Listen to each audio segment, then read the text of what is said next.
Welcome to Trade and Tariff Tuesdays. We're back with another edition of Avalara's new webinar series discussing Trump administration's tariffs and their impact on trade compliance. We started this weekly series back in February. If this is your first time, welcome. If you've joined us before, welcome back. My name is Regina and I'll be your host. Before we dive in, we have just a couple of housekeeping items. A friendly reminder that Avalara cannot provide legal or tax advice. On your screen is our safe harbor policy. Please take a moment to review. We are recording today's event and you'll receive the recording later on today. The console you're looking at can be customized. Feel free to move or resize the windows. The additional resources section contains a lot of great related resources, including the slide deck. There are several ways to engage with presenters and attendees. First, if you have any questions, please submit them using the Ask a Question box. We will save time for the Q&A at the end of the presentation. You may also submit troubleshooting questions there. Second, you can join our attendee chat. Click the icon at the bottom of your screen with 2 chat bubbles. The attendee chat will appear. We encourage you to introduce yourself, network, and discuss today's topic. Third, you can react to the presentation by clicking on the emoji icon and reacting. Last, we have heard your feedback, so we've extended today's webinar to 45 minutes. We have more time for Q&A at the end. Since this session is less than an hour and intended to be interactive and responsive, it is not eligible for CBE credit. Let's meet today's presenters. We're joined by several members of the Avalara team. Craig Reed, General Manager of Cross Border, Patrick Frith, Senior Director of Growth, for Cross Border. And then we also have George Trantis, Senior Director Global Marketplaces, and Scott Peterson, Vice President Government Relations, and they'll be in the background helping to answer questions. That's all I have for housekeeping, so I'll hand it over to our presenters. Well, thank you, Regina, and welcome back, folks. We're pleased to be doing this with you again. It's always amazing to me the weeks go by so quickly. Kind of, we do this weekly, so it marks the passage of time. We are going to go through the latest news in trade compliance. We'll kind of bump through what's been happening in the tariff world, talk a bit about the implications to your business, and then what Avalara can do about it. Patrick, welcome. I know you're in the UK today. I'm in Toronto, where we've just had an election. So this is a truly global seminar. So let's dive into it. We have a poll question. This is just kind of kick things off. When will the de minimis be eliminated for China and Hong Kong origin shipments? So that's happening relatively soon, is it not? Yeah. Let's see if everybody gets this one right, Craig. So I don't think in living, I didn't actually research this, but I don't think in living history has the de minimis been adjusted so dramatically for a country or countries importing into the US. We've always known and enjoyed a de minimis here in the US, so this will be a first. Yeah, it'll be a big change for sure, and a big change for the companies, the brokers, the carriers that have to administer the change, right? That's going to be significant. So, well, a third of you have got it right. It is May 2nd, so it is happening in a few days. And that is the time when duties and taxes on Chinese origin shipments are going to be applied starting at $0. So, and just a note on that, there's been a lot of confusion. So it does apply to Chinese origin goods, although through the postal stream, there's been a little less clarity on that. So the way it appears right now, at least from an enforcement standpoint, is it's Chinese origin goods from anywhere, but anything coming through the postal stream from China or Hong Kong is going to get hit with the de minimis exemption. I don't know if they're going to target just Chinese origin goods or not, but that's sort of the letter of the law. So let's kind of knock through the latest news. Why the whiplash? We've been calling it tariff whiplash. Obviously, most folks are aware now that on April 2nd, President Trump announced Liberation Day and then subsequently put a pause on the tariffs. it's basically been under the guise of a national emergency. It's been, and that's how the executive orders have been levied. And there's been discussion about stopping the flow of fentanyl and illegal migrants. That's been justification, and removing the dependence of the U.S. on foreign goods and moving manufacturing back to the U.S. And that's sort of been the national emergency that's kind of precipitated this. So, Patrick, why don't you walk us through the timeline of events that got us here, and then we can maybe summarize where we're at right now. Sure. So, just to recap, for those of you who don't join every week and have forgotten, 1st of February is when all this started. So we're a couple of weeks into the new administration, and we heard China, Canada, Mexico initially targeted for additional tariffs on the products that they send into the US. About 2 weeks later, we started hearing the first rumbles of reciprocal taxes, so to all other countries. And that's in Europe, that's around the world, 59 of them, which the US deemed were trading unfairly with the US, and reciprocals were going to be calculated. Fast forward then to the beginning of March, we saw the implementation of Canada and Mexico, 25%, and we saw 20% on Chinese imports at that time. A few days later, we saw Canada fight back. Canada went back and introduced retaliatory tariffs of their own. Nothing from Canada. Strong words from China. Sorry, nothing from Mexico. Strong words from China, but Canada really did make some changes. That puts us towards the end of March, where we heard about the 25% tariff on countries that buy oil or gas from Venezuela, and also 25% tariffs on cars and car parts that are not made in the US. And that was to be effective the 3rd of April. Then we're in April. We got into April, and then we had Rose Garden, Liberation Day. If you remember, Trump came out with his cardboard cutout of all the reciprocal tariffs, and the big announcement was made. There was going to be approximately half of what the US believed was currency manipulation, trade barriers, so on and so forth, imposed on US products going out of the US into other countries. And we saw the baseline tariff on imports into the US of 10% from all countries. So remember, that 10% is on top of whatever duty was imposed on that particular product when it comes into the US. So if you attracted 2.5% duty coming into the US before the baseline, it would now be 12.5%. Okay, so it was stacked on top of the existing duty tariff. And then we went through a period of back and forth with China. The US and China, they were escalating, which puts us to where we are today. 145% on China, that's the 20% that was announced earlier on, plus the 125. But then remember, you add on whatever tariffs were in place on those products from China in the first instance. So in many cases, that can be over 145. In most cases, over 145%. And in some extreme cases, it's in the 200% mark. So that's where we got to. And of course, let's not forget the pause. Liberation Day, here's the slide. Here's our summary of the cardboard cutout on Rose Garden. And there was a pause. So a 90-day pause is in place. That puts us into July. And we are seeing discussions take place between trading partners of the US and the US, Japan, South Korea, Europe, UK. There's not much time left. There's only perhaps another 75 days left until this pause is off and everything's back on again.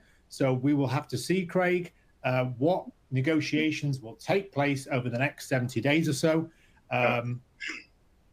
when this when this pause is lifted. Yeah, it will be interesting to see. So why don't we just talk about, let's just summarize where we are now, and then we can talk about some of the things that have been happening. So as Patrick mentioned again, if you just kind of summarize the state of the nation, as it were, China, 10%, 10%, 34, 50, 41 is aggregate of 145%. Remember, this is the punitive tariff, and there are underlying tariffs on most goods. So, it could be over 200%, sometimes 245% would be the total tariff when you add it up. So that's where the tariffs stand. And then, as we talked about at the outset, de minimis ends on May 2nd for Chinese and Hong Kong origin goods. From a reciprocation standpoint, China has a 125% tariff on goods coming from the U.S.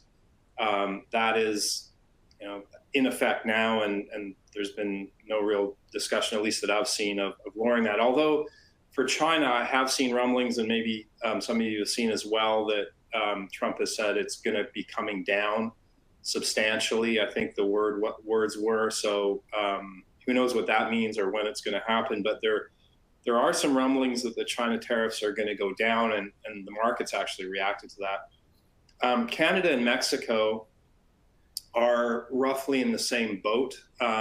So 25% on anything that doesn't qualify for the USMCA, 0% if it does. For Canada, that means about 40% of the goods. Mexico, it's about 50% of the goods. And then for Canada also, there's 10% on energy and potash that are going into the US.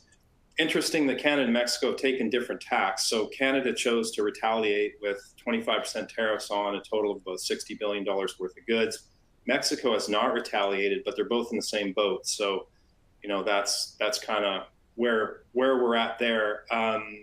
Canada, as I mentioned, I live in Canada, I'm in Toronto, had an election yesterday, and I expect that, any discussions between Canada and the US, we're awaiting that election. So we'll see what happens from here. From the rest of the world, 10% base on all countries is in effect. We are on a pause for 90 days, as Patrick mentioned, except for steel and aluminum, which is 25%, automobiles, 25%, and countries that buy oil and gas from Venezuela. The latest news is that auto parts are going to be exempted or partially exempt for domestic manufacturers. We don't know the details of that. There's also been announcements in the news that 18 important countries, according to Scott Bessent, including sort of holding China aside, 17 are moving well with discussions about the tariff situation or reciprocal trade deals. He mentioned in particular the Asian countries. So I expect that there will be news forthcoming prior to the 90 days on, different countries. He said it was the 18 most important countries. So again, we'll see what that means. Let's continue moving on here. We put together this slide. This is interesting, the history of tariffs. So, the average effective tariff rate has now gone up to 14.5%. So it's at its highest level since 1938. In 2024, the average was 2.5%. So, the newly imposed tariffs, so you can read the slide there, were supposed to generate around $207 billion and slash imports by about 30% in 2025. Nobody really knows what the effect of it's going to be, but there's no question from a historical standpoint, this is a very, very significant move. So, we need to see what happens here. Continuing on with the news, as it were, we have mentioned the end of de minimis exemptions. A little more detail here. Patrick, you want to kind of highlight what's happening with the de minimis? Yeah. So as 66% of the people at the poll at the beginning of the call got it right, it's the 2nd of May. That's 2 days from 48 hours from now. So de minimis, for the first time in living history, is being removed from China origin goods. So many goods, millions per day, enjoyed that $800 threshold, and other countries will continue to enjoy it. Let's not forget that. But anything from China or Hong Kong under $800 will now have duty and taxes applied to it. So I saw a question, Steph Dawson, in the chat here, asking about products from made in China but shipped from the UK into the US. That's still made in China. It is still made in China, and it will still on the declaration you'd have to say so that the country of origin was China, and regardless of the value, even if it's $1, nothing really costs $1 anymore, but even if it was $1, there's still going to be duties and taxes upward of 145% applied to that shipment. And that's something that folks just get wrong all the time, right, Patrick? Like we see this all the time, and I can't even kind of mention the magnitude of it or really accurately, but a lot of folks think that the country that it ships from is the country of origin, and that's just not right. So, it's where the good was made, and that's why origin rules and determining what the origin of the good is so important, and knowing what the origin of your goods are.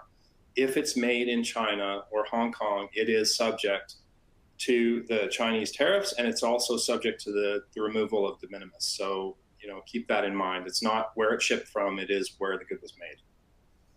George and I were in a symposium last week in LA, and there was a very interesting panel. And one of the members of the panel was a leading executive from one of the leading toy companies in the US.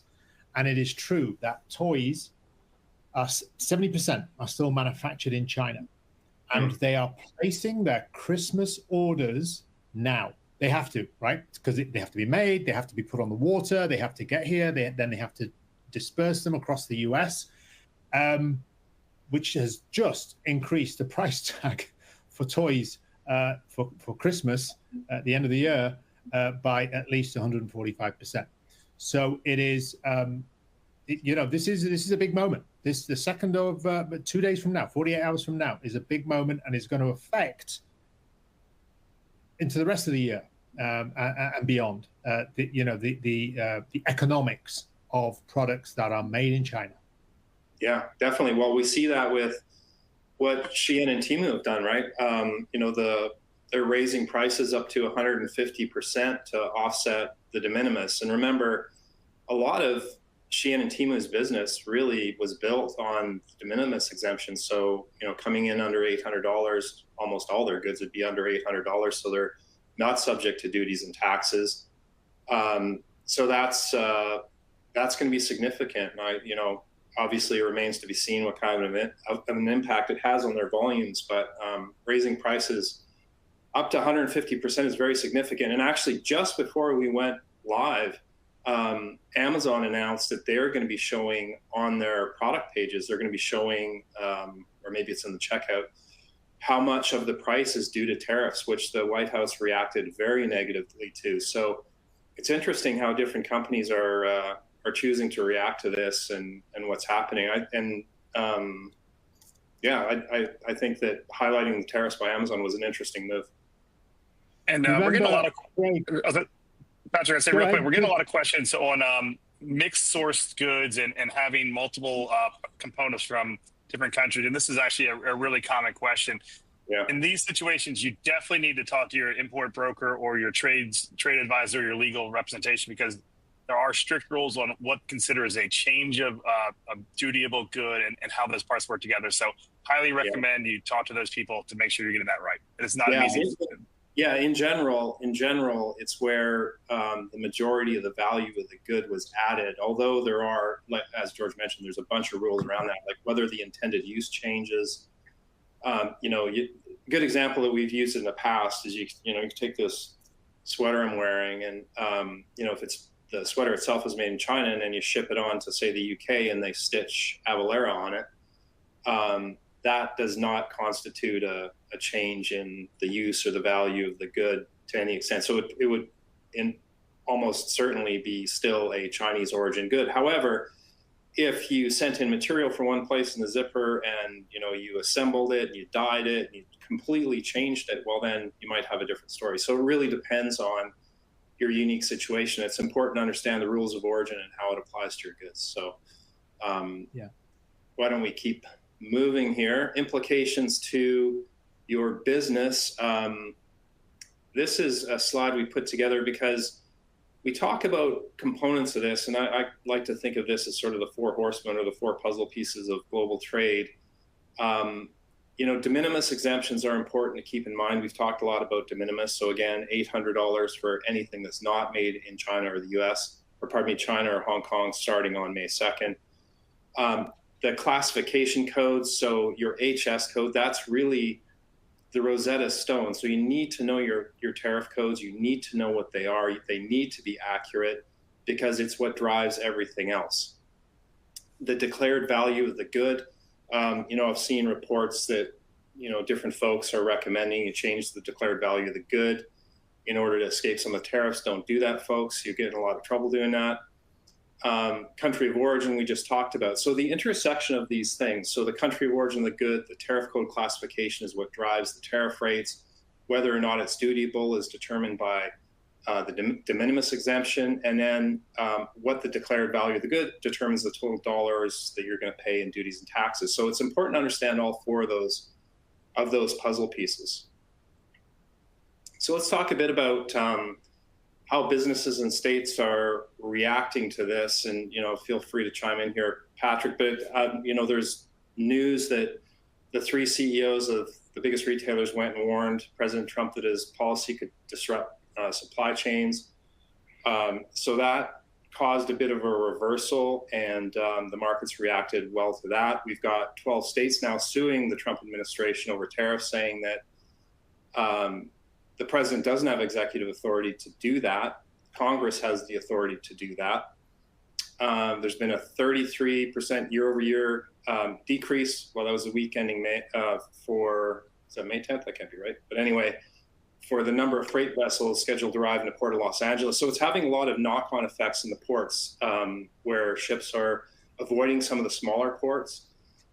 Decrease in bookings from containers of 64%. So you can, these are just a few select stats, but guys, this is really having a pretty significant impact across the board. Yeah, just a couple of. So we heard when we were in Amsterdam, maybe 3 weeks ago now. We were listening, if you remember, a presentation from an executive from one of the shipping companies over there, and the fact that containers, sea containers, the 40-footers, the steel containers that come over on the boats, they're not being dispatched from China. So the supply chain of the containers is being impacted because they're not going to the port of Long Beach. They're not getting loaded in Long Beach with goods from America and then sent to Europe. So these ships aren't moving and these containers aren't moving anywhere. So there's now a sort of a global shortage of containers because they're not leaving China because there's a big reduction in the number of ships and therefore containers. So it has a huge knock-on effect to the world's supply chains. And imagine now too, if all of a sudden which it has been tended to be all of a suddens that happen, that these things are reversed or something happens with China and they come to it, then it's all got to unwind itself very, very quickly. So it's going to cause a lot of cavitation in the supply chain. So, for businesses, we're talking about, the implications for businesses is really, managing your supply chain and being ready for these disruptions as best you can be, whether it's, we'll talk a bit about some of the options, but holding more inventory or, pre-ordering, whatever you can do to try to create some semblance of normalcy. Our friends, the brokers, we were at the NCBFAA, which is the National Customs Brokers and Forwarders Association annual conference a couple of weeks ago. They're pulling their hair out because these are the folks who have to keep pace with all the rules, who have to answer questions, who have to make sure that things are compliant. So and we try to do on this webinar the best job we can in explaining and trying to make things simple. But when these executive orders come out, there's a lot of detail in them, and everyone is asking questions and doesn't understand how to interpret them. So this all falls on the brokers. While your broker is a good source, understand that these folks are overwhelmed, and they're just kind of trying to keep their heads above water. So, there are other sources you can use. Obviously we're one of them, shameless plug, but that you can get information that you need to remain compliant. But your brokers are, just so we understand, they're under a tremendous amount of pressure, and they're trying to keep up and remain compliant as well. Yeah, and just moving on to the financial considerations, which you may have to, we've heard this a lot as well. So unless you've got a surety bond with US Customs, well, if you have, first of all, if you have a surety bond with US Customs, it's probably a good idea to top it up now, okay? So if you're sitting at $50,000, top it up to 100,000, just allow that increase in duty expenses, because it's coming. The last thing you want is that surety bond to drain, your shipments get held, then you get warehousing fees and all these complications. You don't need that. So that's one thing. And if you don't have a surety bond and you're paying through your bank's debit system, then just let your bank know. Let your bank know that the behavior they have seen from you on that debit activity could increase, especially if you're reliant on goods from China. That could increase as of the 2nd of, well, it will have already increased, but as of the 2nd of de minimis has gone as well. So make them aware, just so you don't have any, declined transactions, or your bank calling you saying, what's going on? This looks unusual. So they're familiar with it. It's just about getting prepared for what's about to happen. Yeah. So I guess, we should go back one. I guess this slide is now obsolete, right? So DHL had suspended high value goods deliveries over $800 due to the requirements. I saw it just happen before we went live. I believe they've said they're going to resume that, and I believe that's probably because of the announcement that that formal clearance is now over $2,500. So it looks like DHL is back in the game, Patrick. Yeah. So which is good news. DHL is the biggest international carrier, and it's good news, obviously, for those using DHL. But do speak to your DHL rep just to make sure you are compliant. Of course, DHL, if that is your carrier, DHL will conduct the customs entries on your behalf of goods that come into the country. They've got agents all over every gateway in the US. But remember, when DHL are doing your customs entry, they're going to be using the HS code that you provide in your on your airway bill, in your commercial invoice. So for goodness sake, don't leave that blank, okay? Because then it will be just, a code will be just deduced by a customs agent at the entry time. And don't use an incorrect code, use the correct code. Because remember, these HS codes, 10 digits for the US, these HS codes are directly linked to the duty that you'll be paying on that product. And as you saw in the slides that we've already presented, there's 25% on automotive parts, there's 25% on steel and derivatives, there's the 10% baseline, don't forget that. And if it's coming from China, then it gets even more complicated, as we've already, Section 301 and all the rest of it. So HS codes will give you to the penny the correct amount of duty that you owe, and you will be compliant. Yeah. The other one to mention is, it's not on that slide, but Hong Kong Post, we did mention it. Hong Kong Post suspended shipments to the US. So that channel, that distribution channel is shut down. Therefore, what are people going to do? They're going to turn to alternatives, DHL, FedEx, UPS, other integrators. And so it goes back then to the HS code point that I mentioned. It's not going to be a postal clearance anymore. It's going to go through an integrator who are going to be doing, in the case of China origin, they're going to be doing informal or formal clearances as of the 2nd of May. Yeah, and just kind of a good segue into the next slide, which is, Patrick mentioned making sure your HS codes are accurate. Obviously, another shameless plug, we can help with that.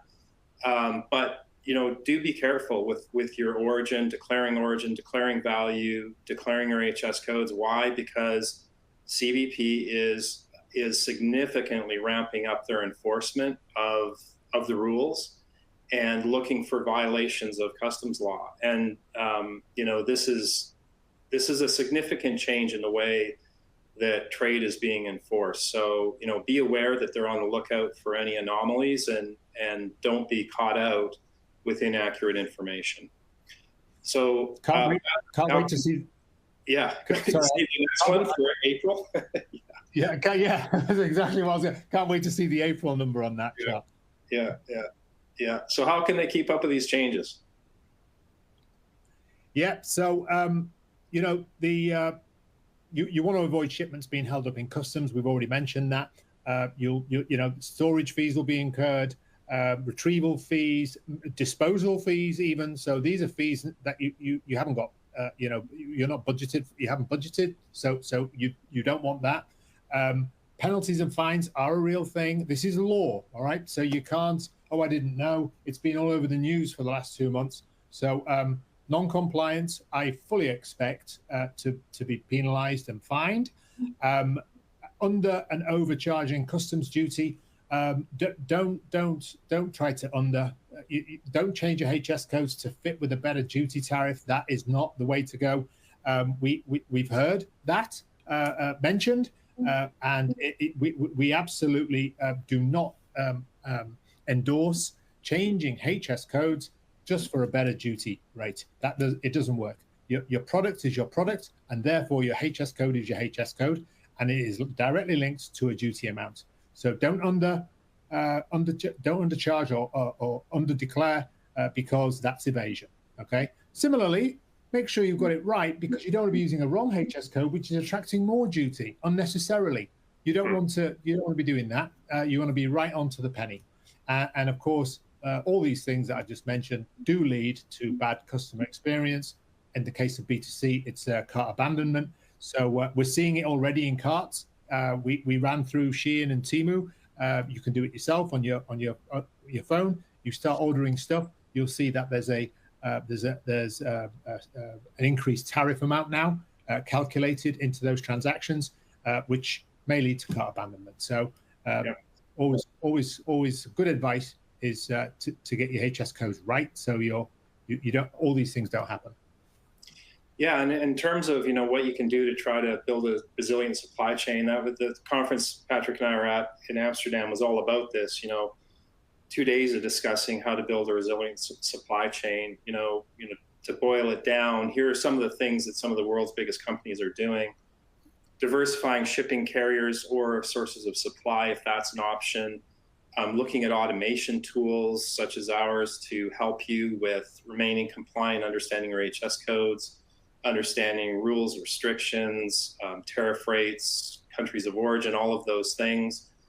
Working with a customs broker to lean on their network and expertise, although, caveat to that, as I said before, is that they're very, very busy. So, that's not necessarily the best resource.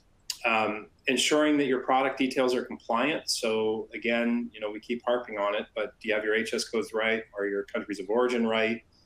Do you have your declared value right? And then, can you build inventory to absorb some of those short-term headwinds? That's what a lot of the largest companies are doing. They're just trying to create some normalcy until this all sort of settles out, if it does, and then wait until a later date to determine if this is a long-term change you need to make. So that's what some of the largest companies are doing that we talked to in Amsterdam. We have a poll question here. Curious what you folks are thinking. We keep track of these questions and we keep track of them week to week just to see what the trends are. But we'll switch to the poll version you can interact with. But we're just curious to see what you're thinking about.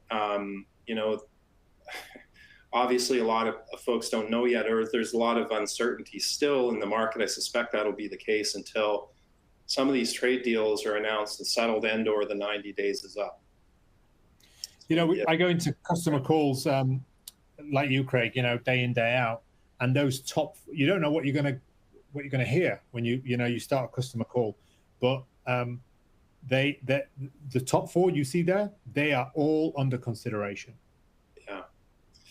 Yeah. So I don't know yet. Has continued to sort of win the day.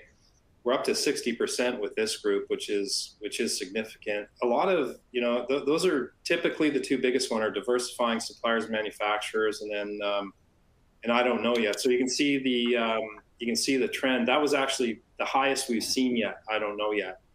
And maybe because, some of those deals are on the verge of getting announced, they're just waiting to see, hey, is this going to affect the country that I source from or I ship to? And diversifying supplies and manufacturers is coming in number two in a significant percentage of the time. So we'll keep track of this on a continuing basis. We have another poll question for you.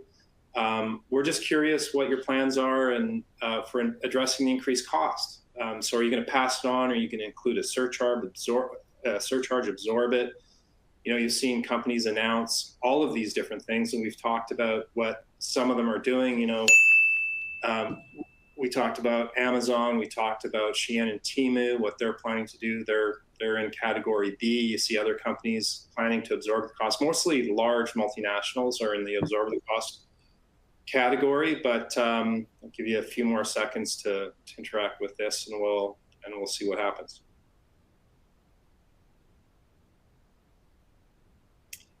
This is continuing to increase. So absorb the cost was higher for a long time, and now we're seeing that folks are planning to pass it on to the customer. So this would say to me, I guess, Patrick, that inflation is going to be on the rise. Yeah. If they're passing it on, I mean, as we just mentioned, Shein, Temu, go into the app now, order something, put it in your cart, you're going to see it. So yeah, it would suggest that we're going to see higher prices. People are either going to buy it or they're not. Yeah. Well, let's talk about what we can help you with, and we're going to do a demo as well. We're going to do a short video demo. Hopefully, the demo gods allow it to go unscathed. But let's just talk about some of the services that we can provide and maybe help dull the pain a little bit. Go ahead, Patrick. Okay. We are going to run the demo backed by popular demand. And I believe it's on the next click. This is the integration of video with slides. Welcome to the Avalara Tariff Content Classification Tool demo. Click to learn how this tool can accurately classify your products. First, choose the country of import. In our example, we will use the US. Click to proceed.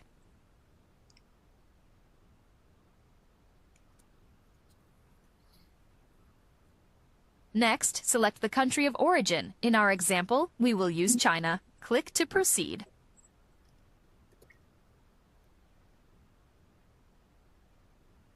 Next, let's describe our product. Click to proceed.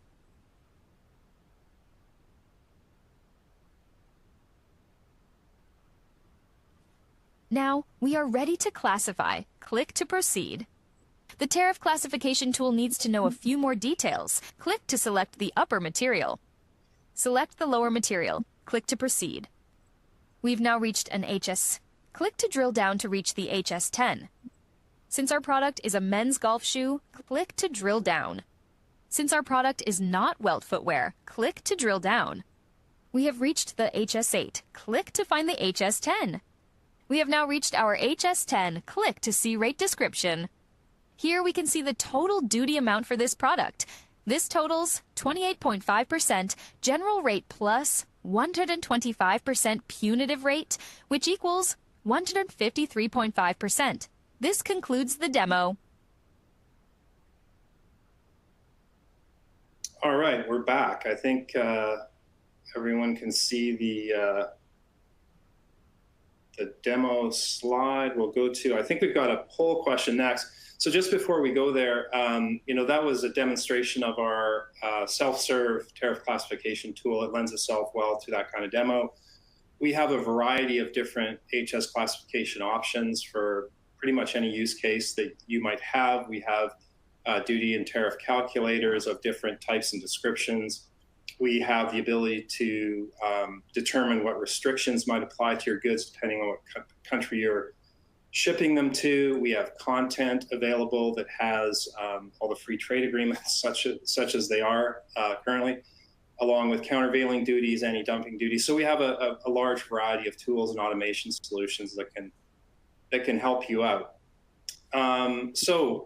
We asked this question because we do get a lot of queries in our Q&A. We get a lot of queries in the chat asking questions that, we try to get to. There are so many questions that we get on one of these webinars, and we try to get them as best we can. But if you would like a follow-up from one of our reps to walk you through what our different options are and help you figure out how that might apply to your business, we're happy to do that. We stand ready to do that. So we will get back to you after the show. So feel free to click that, and we'll make sure we follow up with you straight away. So we've got a few minutes left. Why don't we get into some Q&A?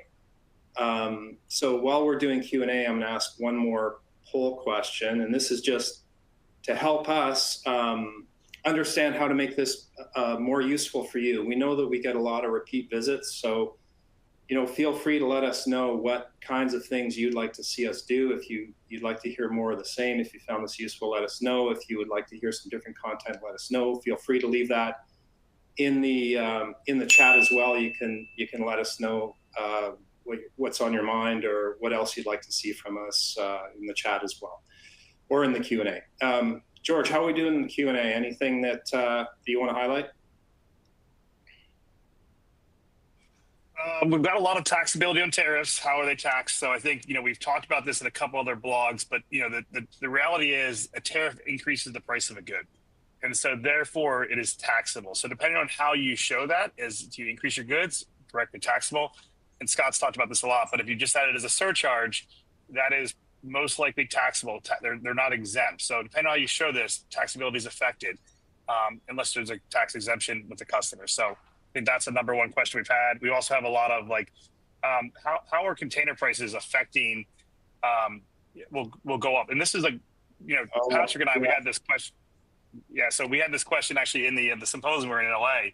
So, if you're thinking about the total cost of goods, if your container price increases, that has affected your total cost of goods. So in theory, could increase duties. Yeah, and that was just, we'll cover that maybe next week. There was an announcement just recently, actually, I think maybe earlier this week, clarification on what the container prices are going to be. They actually pushed them back a little bit. So I believe, I'm going to get these exact numbers wrong, but I think it was around $80 a ton starting in October. And then that was going to rise through 2028 to, I think it was up to $150 to $200, or maybe it was $180 a ton. I'm going to get those numbers wrong, but in that ballpark. So it was this staged rollout starting in October. But what that really means, and then there was an additional levy on those are Chinese origin ships. So that if the ship was made in China, even if it was operated by a US company, and then there's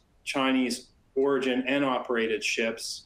So there's all these different rules about shipbuilding. They're basically trying to incentivize American shipbuilding with these surcharges for the ports. So we'll maybe tackle that next week and describe that in a little more detail, so folks understand that. But it's not set to happen until October, is my understanding.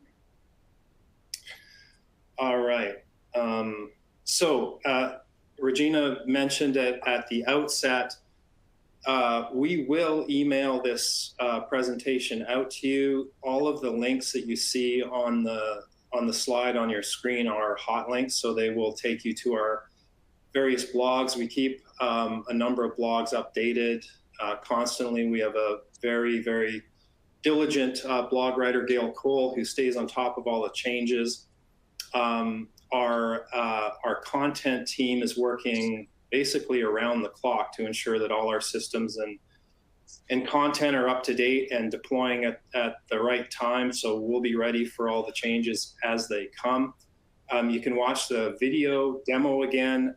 We have a bunch of other resources on our website. And again, if you do want to speak with one of our reps about what our technology solutions can do for you, let us know. And I believe we're almost at time, so we will wrap it up here. And thanks, folks. Appreciate your time. And hopefully you can join us again next week. Take care. All right, we are out of time. Be sure to check out our upcoming webinars at avalara.com/webinars. We have a number of webinars coming up, including our Trade and Tariff Tuesdays. You'll receive a post-event email later today, as Craig mentioned, so take a look out for that. We hope you can join us next week as we continue our weekly webinar series. Thanks so much. Bye-bye.